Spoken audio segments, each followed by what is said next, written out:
Video میں ہم نے عرض کیا تھا کہ اسلام کچھ ویلیوز اور اقدار کا نام ہے، کچھ مولیوں اور اصولوں کا نام ہے۔ جو بھی شخص ان مولیوں اور اصولوں کو اپنی زندگی میں اختیار کرے وہ مسلم ہے، چاہے اس کا تعلق کسی سمودائے سے ہو، کسی کمیونٹی سے ہو، کوئی فرق نہیں پڑتا۔ اسلام کمیونٹی کا نام نہیں، صرف اسلام کسی سمودائے کا نام نہیں، اسلام اصولوں کا نام ہے۔ وہ اصول، وہ مولیہ کیا ہیں جن کو اسلام کہا جائے گا؟ اس کو ہم واٹ از اسلام سیریز میں جاننے کی کوشش کر رہے ہیں۔ چنانچہ اس کو آج انہی کچھ مولیوں کو ہم قرآن میں پڑھیں گے۔ قرآن کی ایک آیت ہے، قُلْ تَعَالَوْا أَتْلُ مَا حَرَّمَ رَبُّكُمْ عَلَيْكُمْ أَلَّا تُشْرِكُوا بِهِ شَيْئًا وَبِالْوَالِدَيْنِ إِحْسَانًا ولا تقتلوا أولادكم من إملاق نحن نرزقكم وإياهم ولا تقربوا الفواحش ما ظهر منها وما بطن ولا تقتلوا النفس التي حرم الله إلا بالحق۔ آؤ میں تمہیں بتاؤں کہ تمہارے رب نے تم پر کیا حرام کیا۔ تم شرک نہ کرو، والدین کے ساتھ اچھا سلوک کرو، اپنی اولاد کو غربت کے خوف سے قتل مت کرو۔ ہم تمہیں بھی رزق دیتے ہیں، انہیں بھی رزق دیں گے۔ اور بے شرمی کے قریب مت جاؤ، چاہے یہ بے شرمی کھلی ہو چاہے چھپی۔ اور کسی جان کو قتل مت کرو جسے اللہ نے حرام کر دیا۔ یہ کچھ ویلیوز ہیں اس آیت میں۔ سب سے پہلی ویلیو کیا ہے؟ اللہ تشرکوا بہ شیئا، آپ شرک نہیں کر سکتے۔ شرک کیا ہے؟ اس کا اندازہ ہمیں توحید سے ہو جاتا ہے۔ توحید کسے کہتے ہیں؟ توحید کا مطلب ہے ایک اللہ کی عبادت کرنا اور اسی کے قانونوں کو ماننا۔ اور یہ سمجھنا کہ یعنی جب ہم توحید کی بات کر رہے ہیں تو اس میں یہ بات بھی شامل ہے کہ اس کائنات میں جو بھی واقعات درپیش ہیں، جو بھی واقعات پیش آ رہے ہیں، جو کچھ بھی یہاں ہو رہا ہے، وہ سب کے سب ایک ہی اللہ کے بنائے ہوئے قانونوں کے تحت ہو رہا ہے۔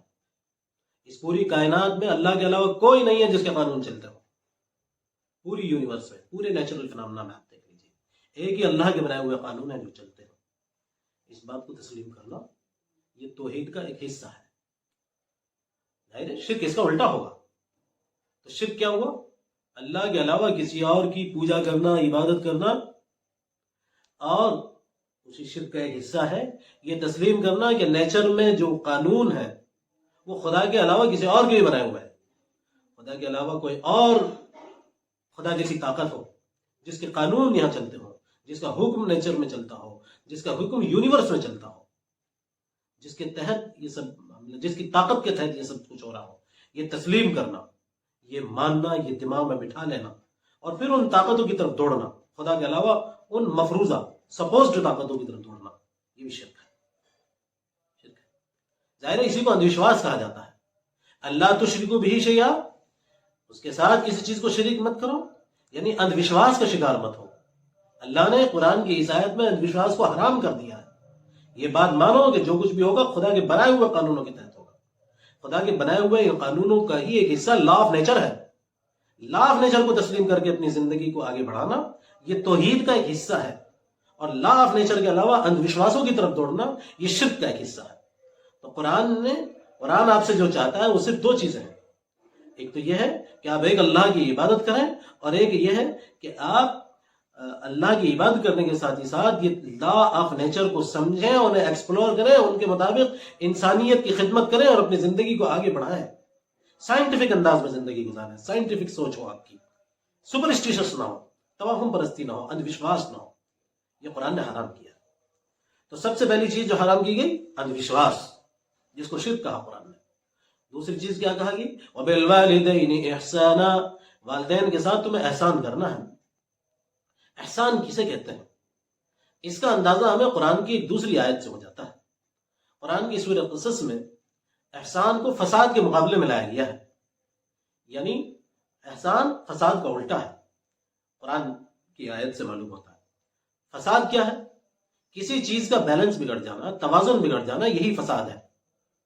تو ظاہر احسان کیا ہوگا؟ بگڑے ہوئے بیلنس کو درست کر دینا، بگڑے ہوئے توازن کو درست کر دینا، یہ احسان ہوگا۔ تو احسان یہ ہے کہ سماج کے کسی بھی شخص کے ساتھ اگر اس کا توازن بگڑ گیا ہے، اس کی صلاحیتوں میں کمی آ گئی ہے، اس کی کمانے کی صلاحیتوں میں کمی آ گئی ہے، اس کی دوسری صلاحیتوں میں کمی آ گئی ہے، اس کمی کو پورا کر دینا یہ احسان ہے. تو کہا گیا وبالوالدین احسانا، والدین کے ساتھ تم احسان کرو. یعنی عمر کے ساتھ ساتھ والدین کی عمر جیسے جیسے آگے بڑھتی ہے ان کے ساتھ کمیاں آتی جاتی ہیں. فزیکل سینس میں کمی آتی ہے، کئی بار انٹلیکچوئل سینس میں بھی، مینٹل سینس میں بھی کمی آنی شروع ہو جاتی ہے. قرآن یہ کہہ رہا ہے وبالوالدین احسانا، احسان کرو ان کے ساتھ، یعنی ان کمیوں کو پورا کرنے کی کوشش کرو. احسان یہ ہے کہ آپ ان کی ان کمیوں کو پورا کرنے کی کوشش کریں، ان کو محسوس نہ ہونے دیں کہ ان کے ساتھ یہ کمیاں واقع ہو گئی ہیں. اس بات کی کوشش کرنا قرآن یہ کہہ رہا ہے یہی احسان ہے. وبالوالدین احسانا، والدین کے ساتھ احسان کرو. امام راغب اصفہانی نے لکھا ہے کہ ایک چیز عدل ہے اور دوسری چیز احسان ہے. عدل یعنی انصاف. عدل اسے کہتے ہیں کہ جو کچھ تمہارے ذمہ ہے اتنا دے دو، اور جو کچھ تمہارا حق ہے وہ تم لے لو. یہ عدل ہے، انصاف ہے. اور احسان کیا ہے؟ اس سے زیادہ دو جتنا تمہارے اوپر واجب ہے، اس سے زیادہ دو، اور اس سے کم لو جتنا تمہارا حق ہے.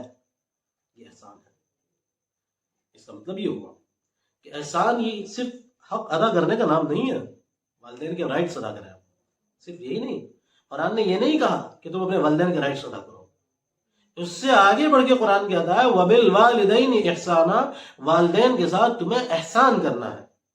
رائٹس تو ادا کرنے ہی ہیں آپ کے، اس سے آگے بڑھ کر آپ کو ان کے ساتھ احسان کرنا ہے. جتنے ادھیکار ہیں اس سے زیادہ دینا ہے، جتنے ادھیکار ان کے ہیں اس سے زیادہ دینا ہے. قرآن یہ کہتا ہے ان کے ساتھ احسان کرو. تیسری بہت امپورٹنٹ چیز جو اس آیت میں بیان ہوئی، وَلَا تَقْتُلُوا أَوْلَادَكُم مِّنْ إِمْلَاقٍ، غربت کے ڈر سے اپنی اولاد کو قتل مت کرو. ظاہر ہے کہ ایک زمانہ تھا جب لوگ غربت کے قتل سے اپنی اولاد کو قتل کر دیا کرتے تھے. عرب کی کچھ خاص سچویشنز تھی. آج بھی کچھ ایسا ہو سکتا ہے ریئر کیسز میں کہ جہاں لوگ غربت کے ڈر سے اپنی اولاد کو قتل کر دیا کرتے ہو، لیکن یعنی ان کی جان لے لیتے ہو. لیکن ایک چیز بہت غور کرنے کی ہے یہاں کہ قتل کرنے کا مطلب جان لینا ہی تو نہیں ہوتا. قتل کرنے کا مطلب صرف جان لینا ہی تو نہیں ہوتا. اپنی اولاد کو ایجوکیشن سے محروم رکھنا، اپنی اولاد کی تعلیم و تربیت نہ کرنا، ان کی صلاحیتوں کو ڈیولپ نہ ہونے دینا، ان کی صلاحیت کو، ان کی شخصیت کو کچل کر رکھ دینا، یہ بھی تو قتل ہی ہے. یہ صلاحیتوں کا قتل ہے. جس شخص کی جان لی جاتی ہے گلا کاٹ کر، وہ ایک بار مرتا ہے. لیکن جس شخص کی صلاحیتوں کو کچل دیا گیا ہو، جس کی تعلیم و تربیت نہ کی گئی ہو، جس کی کیپیبلٹیز، جس کی یوگیتاؤں کو آگے بڑھ کر نکھرنے کا اور ڈیولپ ہونے کا موقع نہ دیا گیا ہو، وہ تو روزانہ مرتا ہے اس دنیا میں، اس کا تو روز قتل ہوتا ہے. تو قرآن کے الفاظ پر غور کیجیے. لا تقتلوا اولادکم من املاق، غربت کے ڈر سے اپنی اولاد کو قتل مت کرو.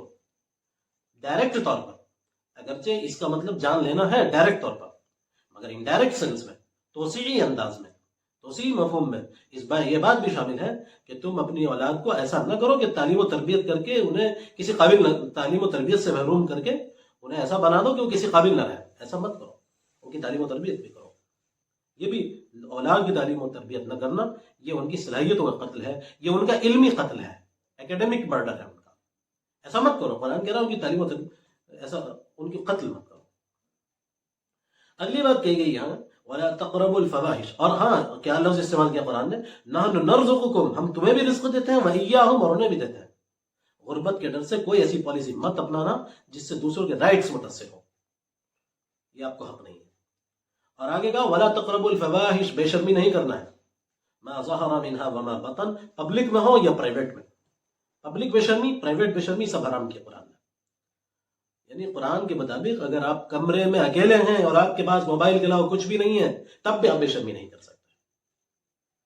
اگلی بات وَلَا تَقْتُلُوا النَّفْسَ الَّتِي حَرَّمَ اللَّهُ إِلَّا بِالْحَقِّ، کوئی جان نہیں لے سکتے آپ، کسی جان کو لینا حرام ہے.